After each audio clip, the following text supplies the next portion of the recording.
Salad ಯೇಸು ಕ್ರಿಸ್ತನಲ್ಲಿ ನಾನು ವಂದನೆಗಳು ಹೇಳ್ತಾ ಇದ್ದೀನಿ. ಈ ಮುಂಜಾನೆ ಒಂದು ಸಂದೇಶ ಭಾಗದ ಮೂಲಕ ನಿಮ್ಮ ಹತ್ರ ಬರಲಿಕ್ಕೆ ದೇವರು ಕೊಟ್ಟ ತಮ್ಮ ಕೃಪೆಗಾಗಿ ಸ್ತೋತ್ರ ಮಾಡ್ತಾ ಇದ್ದೀನಿ. ಈ ಸಂದೇಶ ಭಾಗ ಕೇಳುವಂತ ಎಲ್ಲರನ್ನ ದೇವರು ಆಶ್ವಸಿಸಲಿ, ದೇವರ ಕೃಪೆಯಲ್ಲಿ ಮರೆಮಾಚಿರಲಿ. ನಾವೊಂದು ವಾಕ್ಯ ಭಾಗವನ್ನು ನೋಡುವಾಗ ರಕ್ಷಣೆ ಅಂದ್ರೆ ಏನು, ಆಮೇಲೆ ರಕ್ಷಣೆ ಹೊಂದೋದ್ರಿಂದ ಏನಾಗ್ತದೆ, ಅದಾದ ನಂತರ ರಕ್ಷಣೆಯಲ್ಲಿ ಎಷ್ಟು ವಿಧಗಳು, ಈ ಭಾಗವನ್ನು ನಾವು ನೋಡ್ಲಿಕ್ಕಿದ್ದೀವಿ. ಹಾಗಾದ್ರೆ ರಕ್ಷಣೆ ಅಂದ್ರೆ ಏನು?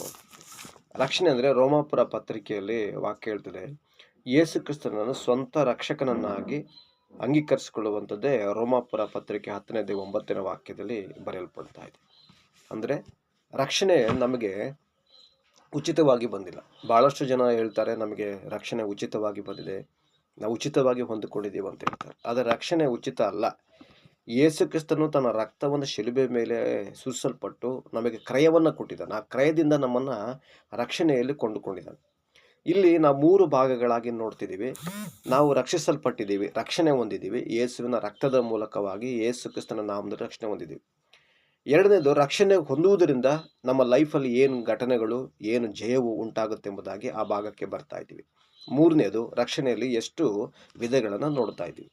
ಇಲ್ಲಿ ರೋಮಪತ್ರಿಕೆ 10ನೇ ಮತ್ತೆ ನಾವು ನೆನಪು ಮಾಡಿಕೊಳ್ಳುವಾಗ, ದೇವರು ಕ್ರಿಸ್ತನನ್ನ ಸತ್ತವರೊಳಗಿಂದ ಎಬ್ಬಿಸಿದನೆಂಬುದಾಗಿ ಬಾಯಿಂದ ಅರಿಕೆ ಮಾಡಿ ಹೃದಯದಿಂದ ನಂಬಿದ್ರೆ ಆದರೆ ಅದು ರಕ್ಷಣೆ ಉಂಟಾಗುತ್ತೆ ಎಂಬುದಾಗಿ ವಾಕ್ಯ ಭಾಗ ಬರೆಯಲ್ಪಡ್ತದೆ. ಹಾಗಾದರೆ ಈ ವಾಕ್ಯ ಭಾಗಕ್ಕೆ ಬಂದಾಗ, ಹಾಗಾದರೆ ಯೇಸು ಕ್ರಿಸ್ತನನ್ನ ಸ್ವಂತ ರಕ್ಷಕನಾಗಿ ಅಂಗೀಕರಿಸಿಕೊಳ್ಳುವಂಥ, ಆತನಿಗಾಗಿ ಜೀವಿಸುವಂಥ, ಆತನಿಗಾಗಿ ಸಮರ್ಪಣೆ ಮಾಡಿ ತನ್ನ ಜೀವಿತವನ್ನು ಸಮರ್ಪಣೆ ಮಾಡಿ ಜೀವಿಸುವಂಥದ್ದು, ತ್ಯಾಗ ಮಾಡುವಂಥದ್ದೇ ರಕ್ಷಣೆ ಕಾಲಕ್ಕೆ ಬಂದಾಗ. ಈ ರಕ್ಷಣೆಯನ್ನು ಕೊನೆಯವರೆಗೂ ನಾವು ಕಾಪಾಡಿಕೊಳ್ಬೇಕು. ಲೋಕದಲ್ಲಿ ಭಾಳಷ್ಟು ರಕ್ಷಣೆಗಳಿದೆ. ಹಣದಿಂದ ಕೆಲವು ರಕ್ಷಿಸಲ್ಪಡ್ತಾ ಇರ್ತಾರೆ, ಕೆಲವು ಅಧಿಕಾರದಿಂದ ರಕ್ಷಿಸಲ್ಪಡ್ತಾ ಇರ್ತಾರೆ. ಆದರೆ ನಾನು ಹೇಳ್ತಿರೋದು ಅಳಿಸಿ ಹೋಗುವಂಥ, ನಷ್ಟವಾಗುವಂಥ ರಕ್ಷಣೆ ಕುರಿತಾಗಿ ಹೇಳ್ತಾ ಇಲ್ಲ. ಶಾಶ್ವತವಾಗಿ ಕರ್ತನ ಕಡೆಗೆ ನಡೆಸಿ ಪರಲೋಕಕ್ಕೆ ತೆಗೆದುಕೊಂಡು ಹೋಗುವಂಥ ರಕ್ಷಣೆ ಕುರಿತಾಗಿ ನಾನು ಇದನ್ನು ವಾಕ್ಯದಲ್ಲಿ ಮಾತಾಡ್ತಾ ಇದ್ದೀನಿ. ಇಲ್ಲಿ ನಾವು ರಕ್ಷಣೆ ಹೊಂದುವುದರಿಂದ 3 ಕಾರ್ಯಗಳು ನಮ್ಮಲ್ಲಿ ಉಂಟಾಗ್ತದೆ. ಆ 3 ಕಾರ್ಯಗಳು ಯಾವುದು ಅಂತಂದರೆ, 1, ದೇವರಿಗೆ ಮಹಿಮೆ ಉಂಟಾಗ್ತದೆ.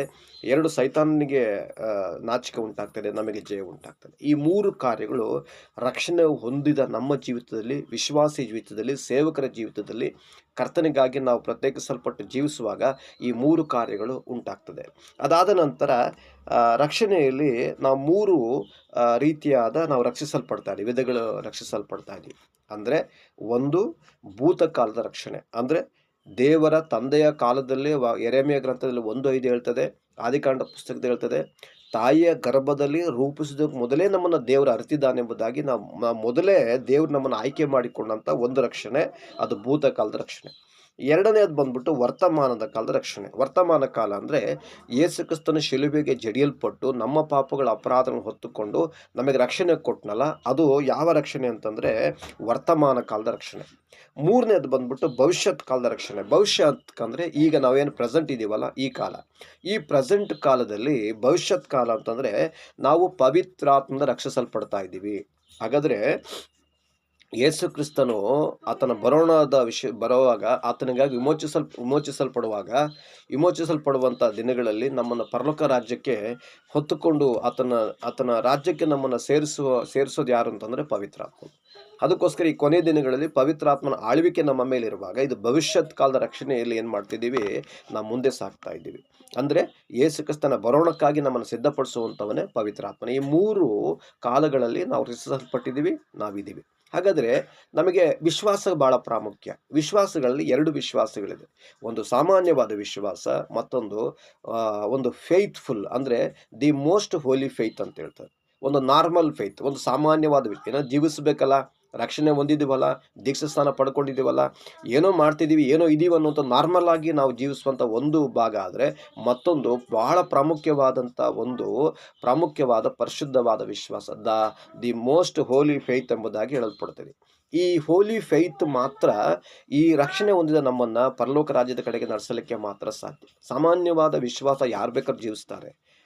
ನಾವು ಯಾವ ರೀತಿ ಜೀವಿಸ್ಬೇಕಂದ್ರೆ, ಬಹಳ ಪರಿಶುದ್ಧವಾಗಿ, ಪ್ರಾಮುಖ್ಯವಾಗಿ, ಭಯದಿಂದ ಜೀವಿಸಿದರೆ ಮಾತ್ರ ಆ ರಕ್ಷಣೆಯಲ್ಲಿ ಪಾಲ್ಗಾರರಾಗಿ ನಾವು ಹೋಗಲಿಕ್ಕೆ ಸಾಧ್ಯ. ಹಾಗಾದರೆ ನಾವೇನು ಮಾಡಬೇಕಂದ್ರೆ, ಈ ಒಂದು ವಿಶ್ವಾಸದಲ್ಲಿ ನಾವು ಮುಂದೆ ಬೇಕಾದರೆ ನಮಗೆ ಫಲಗಳು ಭಾಳ ಪ್ರಾಮುಖ್ಯ. ಮಾನಸಾಂತರದ ಫಲ ಕೂಡ ಭಾಳ ಪ್ರಾಮುಖ್ಯ. ನಾವು ಫಲ ಕೊಡ್ಬೇಕ್ರಿ. ಬೆಳಕಿನ ಫಲ, ನೀತಿಯ ಫಲ, ಆತ್ಮದ ಫಲ. ಯೋಹಾನ ಬರೆದ ವಾರ್ತೆ 15 ಹೇಳ್ತದೆ. ಅಲ್ಲಿ ಯೇಸು ಸ್ವಾಮಿ ಹೇಳ್ತಾರೆ, ನನ್ನ ತಂದೆ ತೋಟಗಾರನು. ಆ ಆ ಆ ಫಲ ಕೊಡುವ ಕೊಂಬೆಗಳನ್ನು ಯಾರೆಲ್ಲ ಫಲ ಕೊಡ್ತಾರೋ ಆ ಕೊಂಬೆಗಳನ್ನು ಏನು ಮಾಡ್ತಿದ್ದೀನಿ ಅಂತಂದರೆ, ಫಲ ಕೊಡುವಾಗ ಅಭಿವೃದ್ಧಿ ಮಾಡ್ತಿದ್ದೀನಿ, ಕೊಡದಿರುವಂಥದ್ದನ್ನು ಕಡಿದು ಬೆಂಕಿ ಹಾಕ್ತಿದ್ದೀನಿ ಅಲ್ವಾ. ಅವನೇ ದ್ರಾಕ್ಷೆ ಬಳ್ಳಿ, ತಂದೆ ತೋಟಗಾರನು, ಯೇಸು ಕ್ರಿಸ್ತನ ದ್ರಾಕ್ಷೆ ಬಳ್ಳಿ, ನಾವು ಕೊಂಬೆಗಳು. ಯಾವ ಕೊಂಬೆಗಳು ಫಲ ಕೊಡ್ತಾರೆ ಇನ್ನೂ ಹೆಚ್ಚು ಫಲ ಕೊಡಲಿಕ್ಕೆ ಆತನು ನಮ್ಮನ್ನು ಯೂಸ್ ಮಾಡ್ತಿದ್ದಾರೆ. ಫಲ ಕೊಡದಿರುವಂಥ ಕೊಂಬೆಗಳನ್ನು ಅದನ್ನು ಕಡಿದು ಹಾಕ್ತಾನೆ ಎಂಬುದಾಗಿ ಹೇಳಲ್ಪಡ್ತಾ ಇದೆ. ನಾನು ಹೇಳ್ತಿದ್ದೀನಿ, ರಕ್ಷಣೆ ಹೊಂದೋದು ಮಾತ್ರ ಅಲ್ಲ, ನಾನು ರಕ್ಷಣೆ ಹೊಂದಿದ್ದೀನಿ ಎಂಬುದಾಗಿ ಸುಮ್ಮನೆ ಇರಬಾರ್ದ್ರಿ. ನಾವು ಕ್ರಿಸ್ತನಿಗೆ ನಾವು ಹೇಗೆ ಮಕ್ಕಳು, ಆತನ ಸೇವಕರು, ಆತನ ದಾಸರು, ನಾವು ಭಕ್ತಳು ಎಂಬುದಾಗಿ ತೋರ್ಪಡಿಸ್ಕೊಳ್ತೀವಿ ಅಂದರೆ, ನಾವು ಪ್ರತಿದಿನ ಫಲ ಕೊಡಬೇಕು. ಪ್ರತಿದಿನ ಫಲವನ್ನು ಕೊಡುವಂಥ ರೀತಿಯಲ್ಲಿದ್ದರೆ ಮಾತ್ರ ಅದು ದೇವರಿಗೆ ಮಾತ್ರ ಮಹಿಮೆ. ನಾವು ಒಟ್ಟು ಕ್ರೈಸ್ತರಾಗಿ ವಿಶ್ವಾಸಿಗಳಾಗಿ ನಿಂತರೆ ಮಾತ್ರ ಅದಕ್ಕೆ ದೇವರಿಗೆ ಮಹಿಮೆ ಉಂಟಾಗಲ್ಲ. ದೇವರಿಗೆ ಮಹಿಮೆ ಉಂಟಾಗಬೇಕಾದ್ರೆ ನಾನು ಫಲವನ್ನು ಕೊಟ್ಟಾಗ ಮಾತ್ರ. ನಾನು ಫಲವನ್ನು ಕೊಟ್ಟು ನಾನು ಎಲ್ಲಿ ಅಂದರೆ ಕೀರ್ತನೆ 1ನೇ ಕೀರ್ತನೆ ಹೇಳ್ತದೆ. ಏನು ಹೇಳ್ತದೆ ಹೇಳ್ರಿ? ನೀರಿನ ಕಾಲುವೆಗಳಲ್ಲಿ ಬೆಳೆದ ಮರದ ಹಾಗಿರುವನು, ಅಂಥ ಮರವು ತಕ್ಕ ಕಾಲಕ್ಕೆ ಫಲ ಕೊಡುತ್ತದಲ್ಲ ಅಲ್ವಾ. ಆ ನೀರಿನ ಕಾಲುವೆಗಳಲ್ಲಿ ಬೆಳೆದ ಮರ ಪ್ರತಿ ಹಸಿರಾಗಿರ್ತದೆ, ಫಲ ಕೊಡ್ತಾನೇ ಇರ್ತದೆ. ಆ ರೀತಿಯಾಗಿ ನಮ್ಮ ವಿಶ್ವಾಸ ಜೀವಿತವೂ ಹಾಗೆ.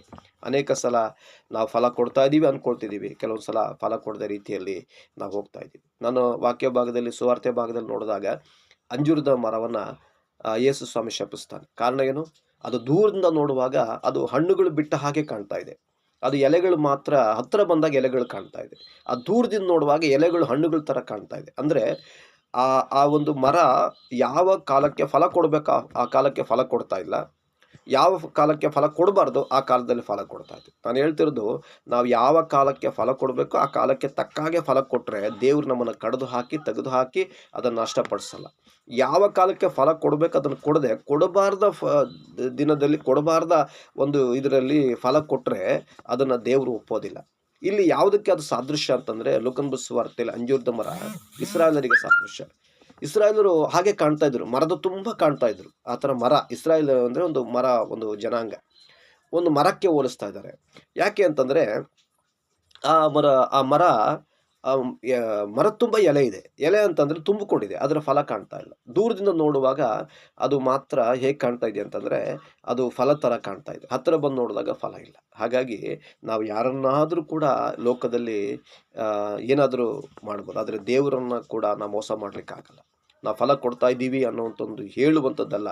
ನಮ್ಮನ್ನು ಮನುಷ್ಯರು ಒಂದು ವೇಳೆ ನಂಬಬಹುದು, ಒಪ್ಪಬಹುದು, ಆದರೆ ದೇವರು ನಮ್ಮ ಪ್ರತಿ ವಿಷಯವನ್ನು, ನಮ್ಮ ಹೃದಯವನ್ನು, ನಮ್ಮ ಮಾತಿನ, ನಮ್ಮ ನಡವಳಿಕೆ ಪ್ರತಿಯೊಂದನ್ನು ಆತನ ಗ್ರಹಿಸುವಂಥ ದೇವರಾಗಿದ್ದಾನೆ. ದೇವರ ಮುಂದೆ ಯಾವುದು ಮುಚ್ಚುಮರೆ ಇಲ್ಲ, ಎಲ್ಲದೂ ಬಯಲಾಗಿದೆ. ಹಾಗಾಗಿ ನಿಜವಾದ ರಕ್ಷಣೆಯಲ್ಲಿ ಮಾತ್ರ ನಡೆಯಲಿಕ್ಕೆ ನಾವು ಪ್ರಯತ್ನ ಪಟ್ಟಾಗ ಮಾತ್ರ ನಮ್ಮ ಜೀವಿತಗಳಲ್ಲಿ ಫಲ ಕೊಡಲಿಕ್ಕೆ ಮಾತ್ರ ಸಾಧ್ಯ. ಓಕೆ, ದೇವರ ವಾಕ್ಯಗಳನ್ನು ಆಶೀರ್ವದಿಸಿರಿ. ಸಂದೇಶವನ್ನು ಕೇಳಿದ ಪ್ರತಿಯೊಬ್ಬರ ಮೇಲೆ ದೇವರ ಮಹಾಕೃಪೆ ಇರಲಿ. Praise the Lord. Thank you. God bless you.